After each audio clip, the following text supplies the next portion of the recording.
Hello and welcome to Seen It, the show where we've seen it and we tell you if you should. On this episode, we're talking about regretting you.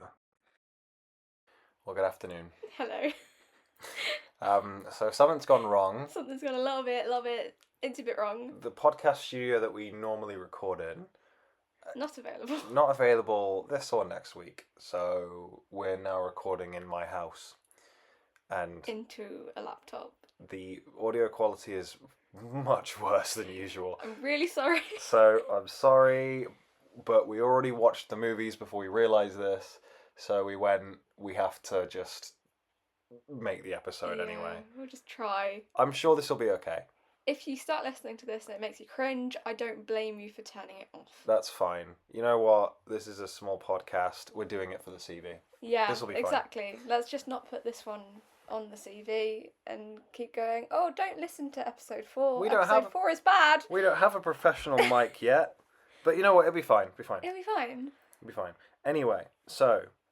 The movie of the week. What did we watch? Regretting You. Okay, right.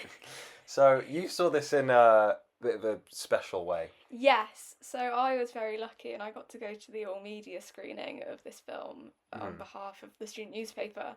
So you went to London for it? I went to London, Leicester Square Cineworld for Very, it. very impressive. It was very packed, very full of influencers talking about their podcasts. Not actual, like, Mark Commode, people like that. No, I think they go to the premiere. Probably makes Which sense was for the them. week before, so missed out on that one. Yeah, but it was very Yeah. cool. It was a good experience. I'm sure. Yeah. I'm glad you had a time. I did have a time, and the Now- film was a film. Now, speaking of the film, how do you feel about regretting you? Actually, what's it about? Okay, so the film is about the story of loss and also love, because Clara is now fallen in love with this other boy from school, Miller, played by Mason Thames from How to Train Your Dragon. Hiccup, yeah. And then for some reason Jonah and Morgan end up also getting together, and it's all very quick and all a bit naff. So that was what I was going to ask: is how did you feel about regretting you? It was really quick and really naff. I loved it. Really? I thought it was so much fun. Really? It was absolutely awful. And, No, I agree with that. It was fun. I loved it because it was so bad. Okay. It's not that great that we've talked about 3 movies in a row now that have all been bad. Including this one, yeah. Including this one. But the first one we chose because we both liked it. Yeah, maybe one day we'll get a good one. So the audio quality of this kind of reflects how Our good the opinion. movie is. Yeah. So what I love is how shitty the writing is. Yeah, It's really bad. It's so bad. I highly recommend anyone goes to see this film, just alone. Yeah. Just because of how Vibes. how nonsense it is. It makes Yeah. no sense. No, it doesn't. The whole movie makes absolutely no sense. So the film is an adaptation of Colleen Hoover's book. A very book talk author, Yes. and it feels that way It does. because all the dialogue is so Yeah. choppy and Mhm. rushed, and like I remember at the start of the film when Jenny, it's Jenny says to Dave Franco, who this is I think every episode so far I've mentioned the studio on Apple TV Plus. He's so funny in the studio. Please watch it. Okay. So she says I'm pregnant. I'm like, what? Well, okay, that came out of nowhere. Yeah. Sure, fair enough. One of my favourite things is the Yeah. double standards of everyone in this movie. Yes. Ridiculous. Everyone in this movie is a hypocrite. Yes. 100%. There was a moment where I audibly laughed when no one else in the cinema was laughing. Which bit? It was when McKenna Grace, who is now too old to play the young version of the white blonde lead and everything. I know, so Very now sad. she gets to lead. be the white blonde lead. Yeah. Promotion, I guess. Yeah. So she's in the car with Hiccup, Yeah. and she says she finds out that Hiccup's broken up with his girlfriend, Yeah. and she says, "So will you follow me again?" Oh, yeah. And cringe. he says something along the lines of, "Do you want me to?" or something like Yeah. that. And then she turns around after flirting with him and goes, Oh my god, what do you think? Who do you think I am? I'm not desperate for you to be in a Yeah, and then relationship she with like me. hides her face away, and it's really Yeah. like a pick me girl It's just, online. and she is just like that, Yeah. and that's everyone throughout this whole film. Dave Franco and Aunt Jenny are so upset. Not Jenny. Dead one. Jenny's the dead one. So I should preface earlier. It was Morgan who said I'm pregnant, not Jenny. Okay. So Morgan and Dave Franco are very upset. Yeah. Because obviously thingy you know their spouses are dead. Yes. Which they're really not actually that sad about at all. I was gonna say they're sad for about 5 seconds. It's more like a mild inconvenience. Yeah, and then they're like, it's fine now, we can bone. Exactly. And they just smooch. Yeah. And McKenna Grace catches them and it's like, what the hell, man? And then she gets angry, and the way to deal with that is to have sex with a boy your mother doesn't approve with. I laughed so hard. Yeah. When McKenna Grace texted Hiccup and said, we can't keep calling him Hiccup. I can. And said, bring a condom. Yeah. Okay. No, okay. I think that Mason Thames is Miller. His name is Miller in the film. Yes, that's true. Is the only sane character in this movie because rightfully so when he finds out that he's being used. He gets upset. Oh, McKenna Grace is a terrible person in this film. Yeah. Not in real life. I'm sure she's lovely. She's lovely. But he obviously gets upset. But then that only lasts about 5 seconds, and then he kind of rocks back up again and is like, I love you. Yeah, I love you.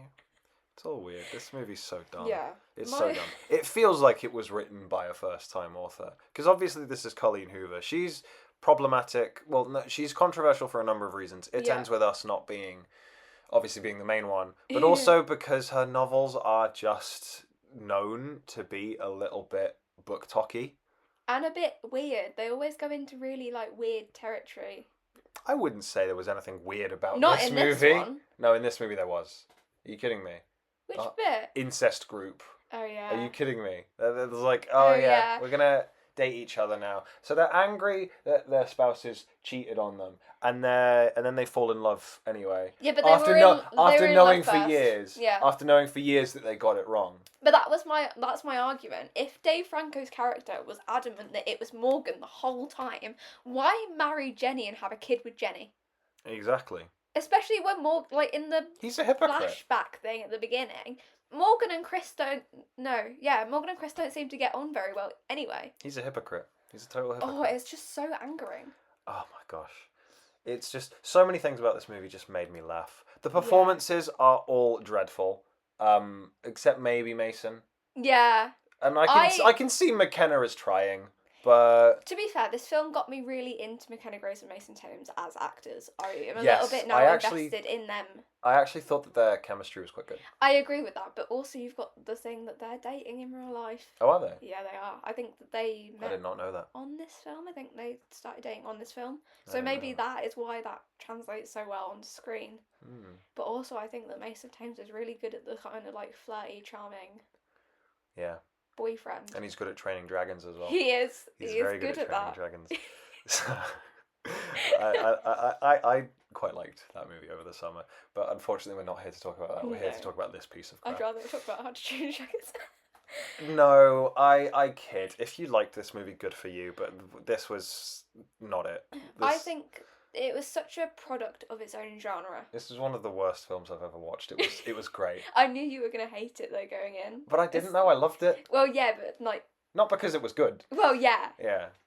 But yeah, it's such a product of its own genre, and the fact that the director directed The Fault in Our Stars, from which I had really high expectations on the sadness of the film. It wasn't that sad. No, I think I teared up right at the end. I didn't tear up at all. It was the bit where he made the film for her, and I was like, Will you go to really prom with cute. me? Will you go to prom with me? But... Cringe. Oh, of course it was. Yeah. I know you don't want any cringe grand gestures. Proceeds to do the most cringe one you can possibly do. Okay, fair enough. Ridiculous. Fair enough, Mason. Also, one of the producers was Anna Todd, who was the writer and director, correct me if I'm wrong, of the After series. Have you watched the After series? No, I haven't. Okay, so that's a series of films on Amazon Prime that originally was Harry Styles fanfiction. written by Anna Todd. So It feels like that. yeah, This doesn't feel like a real movie. The way I thought about it after. Sorry, I'll let you go first. Actually, I just realized. I was just going to say that the film is exactly what I expected it to be. Yeah, same. To be honest. Yeah. The Rotten Tomatoes score is currently sitting at 27%, which is not surprising. That's pretty much what I would give it. I'd say. The audience score is 86, which is interesting. Yeah. Because I think that speaks to people just enjoying a movie because they're having a good time with it rather than recognizing the quality of it being any good. Which is fair enough. How was the reaction in your cinema on the way out? People loved it for some reason. Same though. But the thing is, well, you were at a press screening. Yeah. And your entire audience seemed to like it. Everyone, they were all walking out going, oh, the acting was a bit crap, But they were all going, oh my god, it was so cute.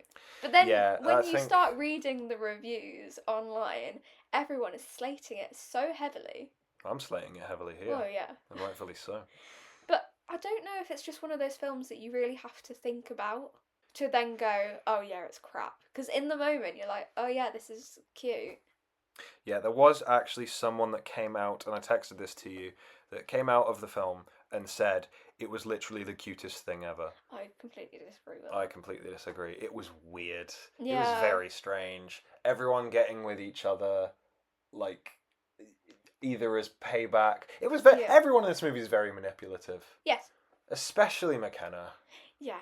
Her whole thing where she's, like, using this boy and dragging everyone to her awkward birthday dinner. That's awful. Just to make them all uncomfortable. That's not just what's the word I'm looking for? It's not just, a bit it's not petty. It's evil. Yeah. It's one of the most heinous things I've ever seen someone do in a film. Is forcing everyone to be there. The second-hand embarrassment. Yeah, no, it was really bad. Now, I'm a Ricky Gervais fan, so I get a lot of the second-hand embarrassment from The Office, and I love British sitcoms like The In-Betweeners and all this stuff where second-hand embarrassment is part of the comedy. But I think that's part of British comedy. It doesn't work so well translated into American. Americans don't like it anyway. Yeah. So I don't know why they attempted this. No. Especially when it's adapted from a book that is... I don't know how well received the book is because I've not read it, and I don't plan to. Thank you. Yeah. But... It does. I don't know. I don't think the kind of humour that it was going for worked, and I didn't enjoy that dinner scene. I was just like, oh, this is really awkward, and this isn't funny secondhand embarrassment. Yeah. It's just get over yourself. It's just uncomfortable. Yeah, I've got another issue with this film, and it is the fact that Miller Adams had a lollipop in his mouth at all times. Yes, I wanted to bring that up. I don't understand it. Is it to make him seem cutesy and quirky and a little bit childish? Is that what it's for? I was listening to Mayo and Kermo's take, and what Kermode thought was that it was kind of a James Deany sort of bad boy vibe in the fact that, but it was for teenagers, so it couldn't be a cigarette.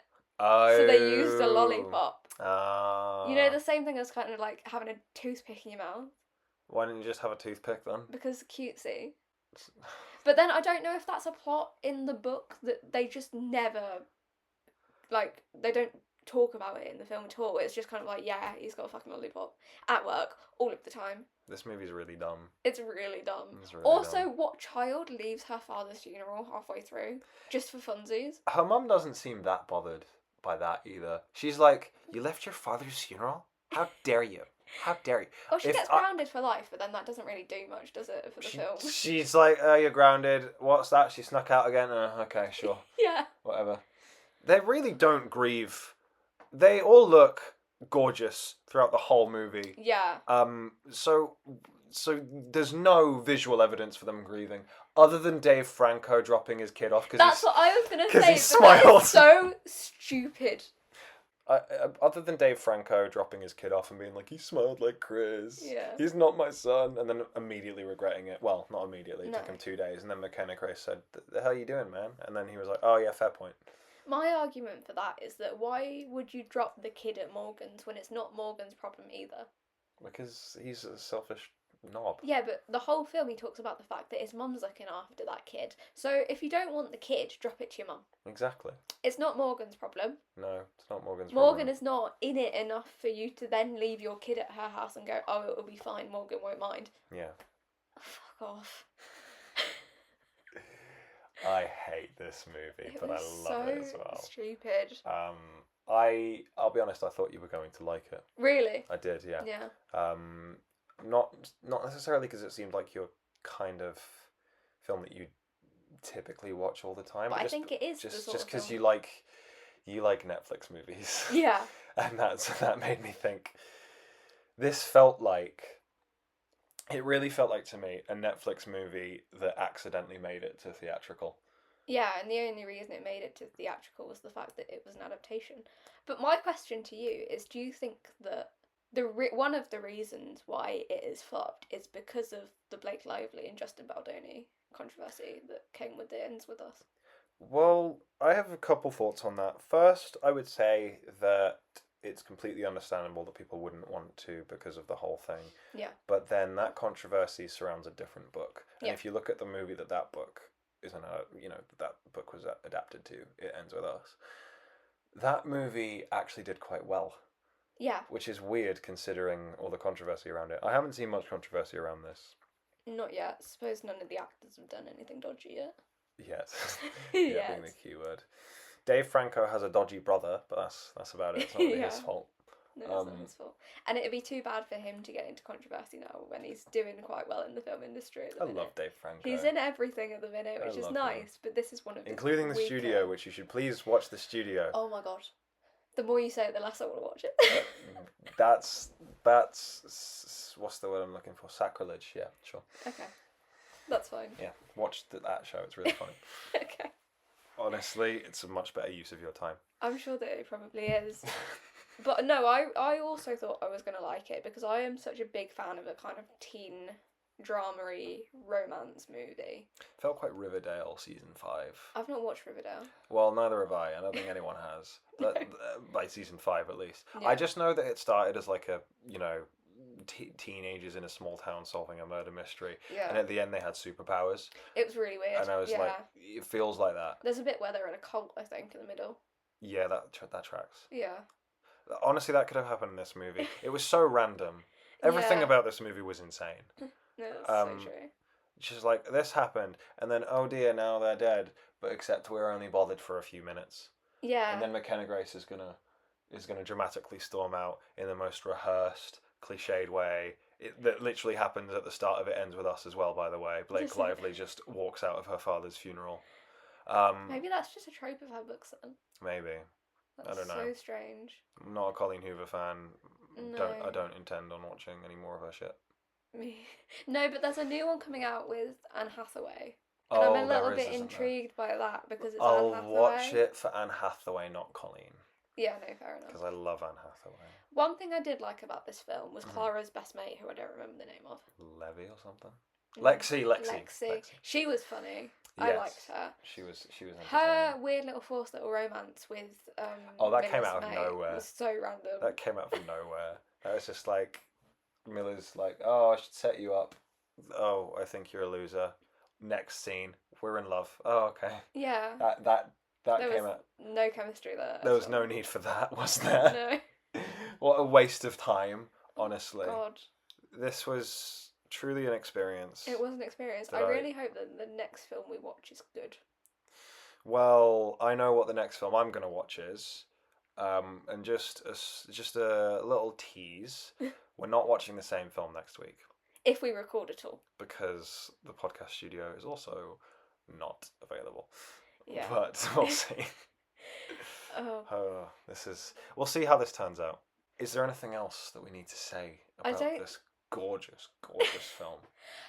McKenna's hair looked wonderful throughout the whole film. Yes, continuity errors that I've noticed. One, they didn't keep track of McKenna's hair in the scene in the cinema with her tucking her hair behind her ear. Oh, did they not? That's fun. Really funny. It's really sad. It's really a sad statement when you're noticing that on your first viewing. I know. It means that the film is really failing as a film. I know.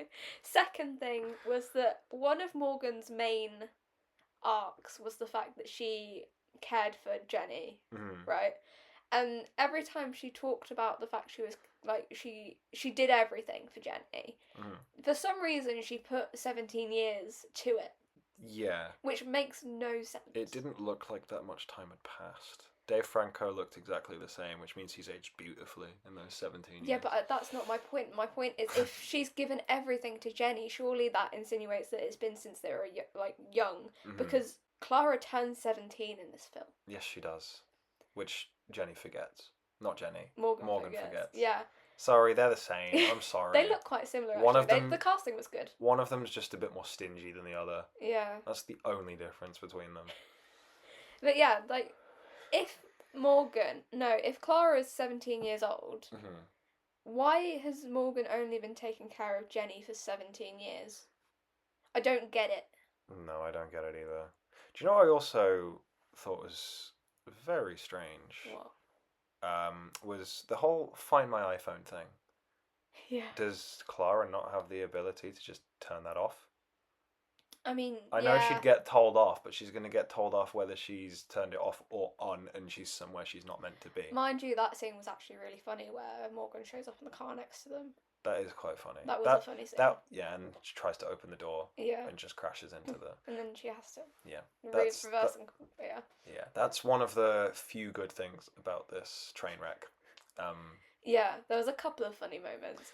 Yeah. My cinema screening really laughed at all of the attempted humour, and I did not get it at all. I wasn't sure with some of the laughs in my cinema whether they were reacting because they thought it was funny or because it wasn't funny. Yeah. Because the bring a condom thing, everyone laughed, and I have to assume that the movie tried to play that as a serious, oh my god, she's trying to get back at her mum moment.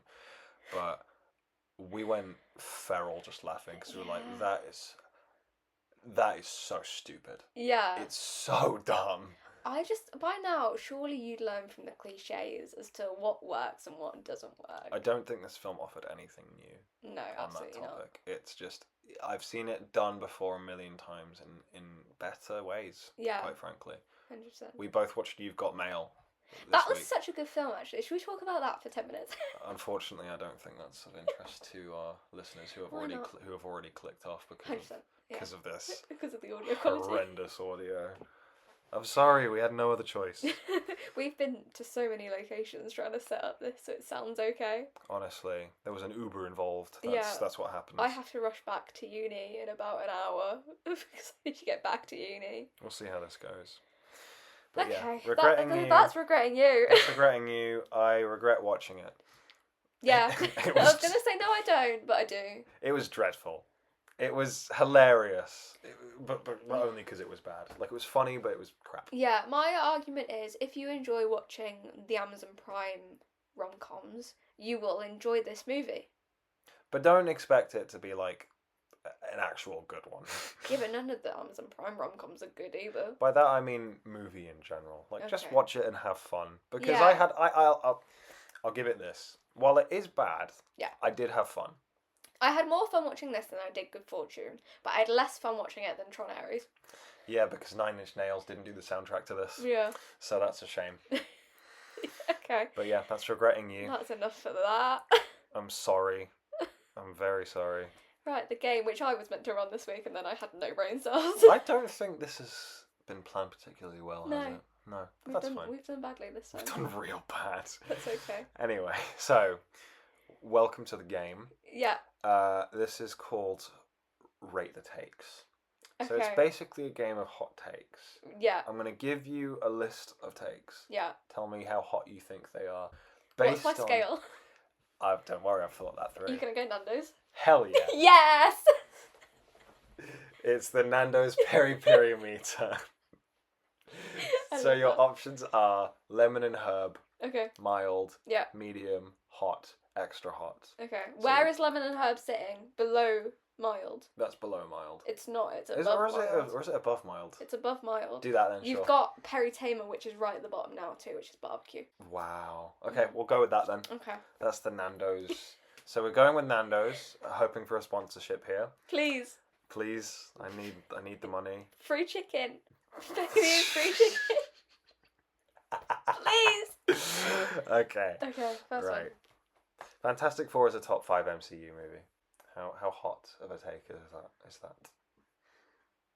Medium. Medium. Okay. Yeah.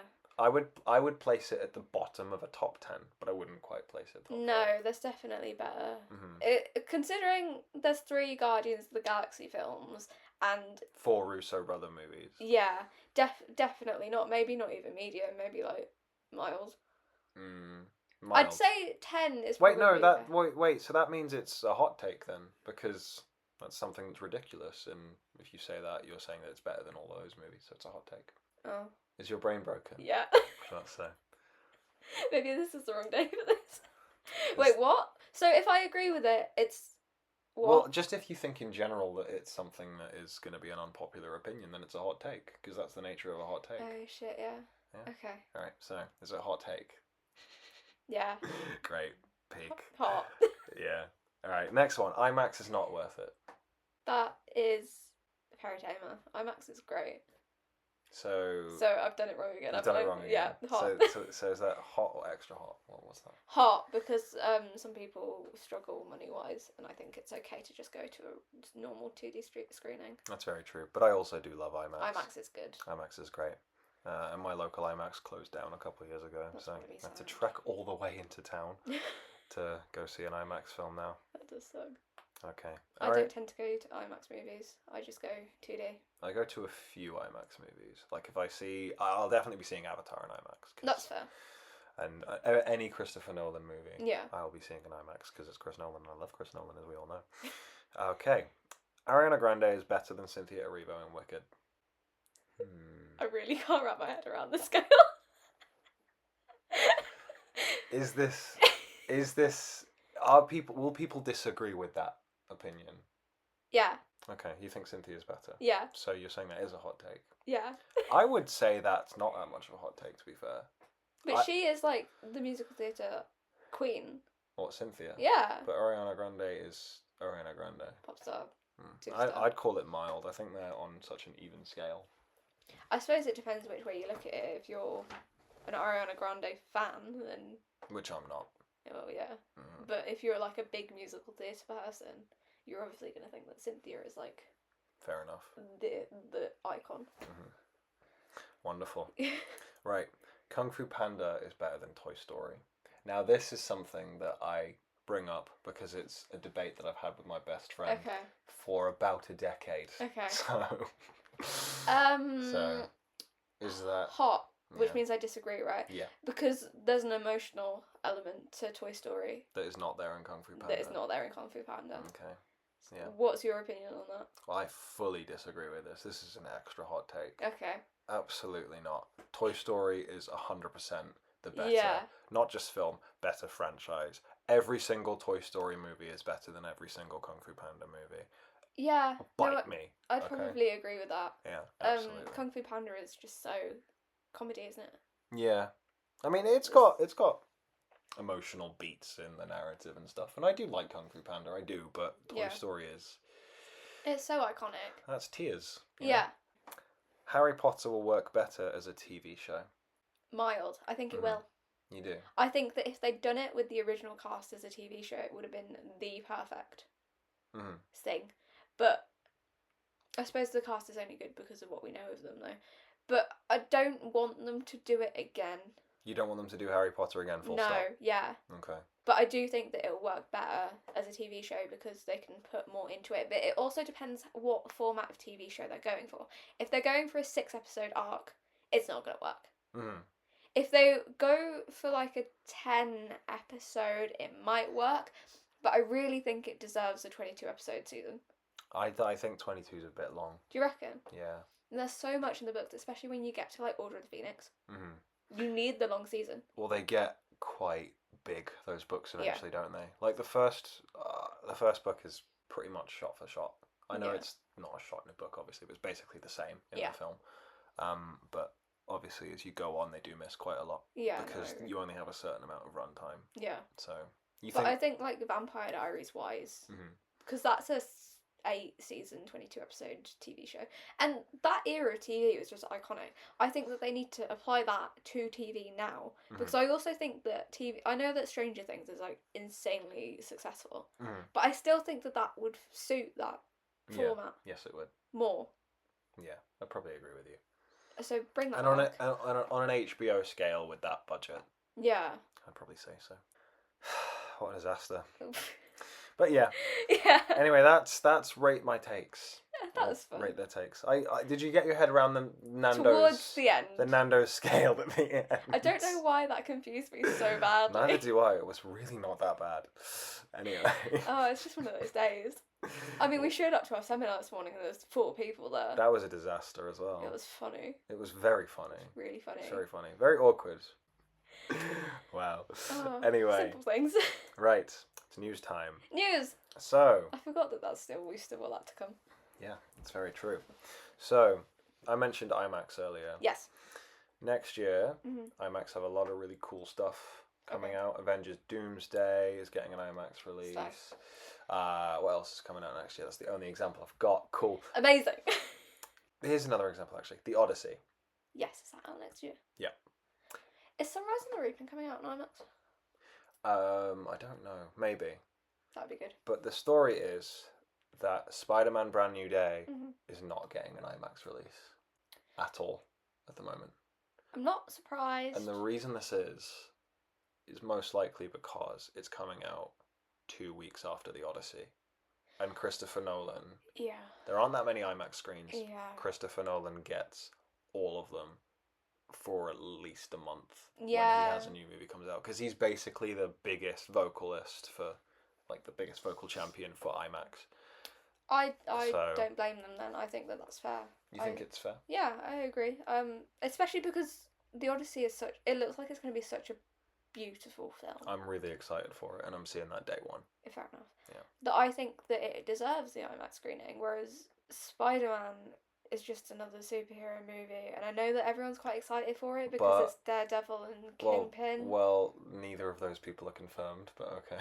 I hope they are. But Well, Punisher's confirmed. But, yeah. and Hulk's confirmed. I don't get that. We'll see how it pans Yeah. out when the movie comes out. Especially with it coming out quite soon to Doomsday. Yeah, I think it's like, what, 5 months before Doomsday comes out? Yeah. Yeah.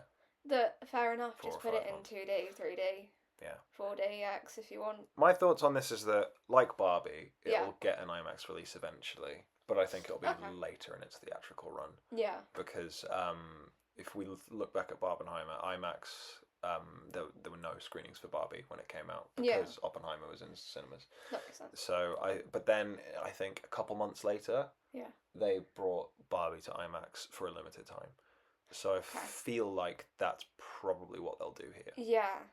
So I think Spider-Man will probably end up getting an IMAX release, but it won't be obviously Do you when think it starts. they'll do an extended version like they did for No Way Home? Because in that case, they might put that in IMAX, depending on what else is out. I'm gonna say no because they don't have Toby and Andrew this time.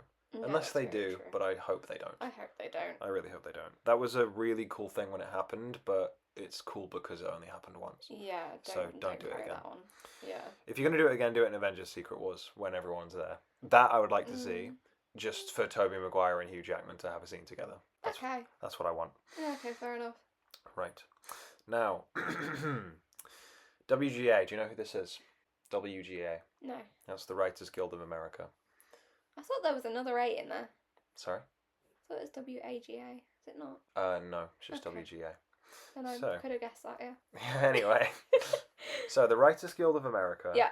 have commented on the Warner Bros. Acquisition. Okay. So we've talked a lot about this, Yeah. and for good reason, because it's very important for Yeah. both the future of Hollywood and also the future of a lot of people's jobs. Yeah. So this is what they've said. They've basically said they are fully against anyone in the entertainment business taking over Warner because that limits creativity, Yeah.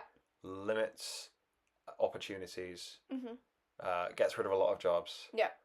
and limits competition. Yeah. All of that is bad for business. So what they are intending to do is to work with any legal authority that they can to try and block that merger with whoever it ends up being, whether it's Paramount, Netflix, whoever. At the moment, Yeah. Paramount's most eager, as we've talked about. Yeah. So I think it will probably end up being them, Yeah. despite the fact that they've been declined a few times. So they are hoping to block it. Okay. They also tried to block the Disney-Fox merger back in 2018 or And whatever. that clearly didn't work. No, they also tried to block Amazon MGM And that also did not work. So this is a wasted opportunity, basically. Well, I commend them for trying, but yeah. I'll be very surprised if they're successful. How would they even go about actually actioning that, though? Well, the thing I would think they would try to do is, that law about how a single corporate entity can't own more than a certain 40%. percentage. Yeah, 40% of the market. Yeah. That's probably what they'll go for. Okay. I don't think that would happen necessarily. I don't think that would work because I don't think Paramount would take over 40%. Yeah. So I don't think it's likely that it works. Yeah. I'd be very surprised if they were successful at all. No, I don't think that they will be successful.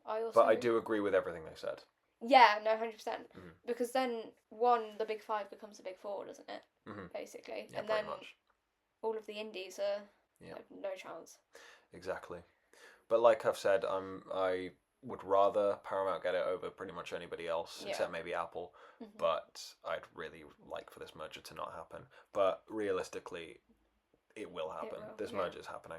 And I am fully on WGA's side. Now, they did not say that they are opposed to a non-media entity taking them. So say, I don't know, just a company that is large. Let's say... Can you imagine Microsoft taking over Paramount?